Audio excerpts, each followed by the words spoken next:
Welcome to Gateway Bronco. Today we're behind the scenes at Gordon McCall's hangar event in Monterey, California.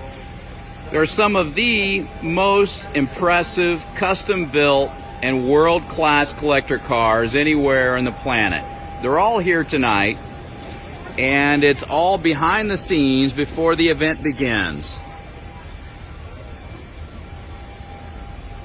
including some of the greatest sports cars. You also have the new Lamborghini SUV, the Rolls-Royce SUV, sitting next to the Ryan Blaney Foundation Bronco here at Gordon McCall's hangar event. For the first time ever to be seen, it is Ryan Blaney's vehicle with a supercharged Coyote engine, all billet aluminum wheels, Porsche leather interior, remnants from the 911R, and barn wood in the back. The best part of this vehicle is the barn wood tailgate with Ryan Blaney's grandfather's logo burned into the back.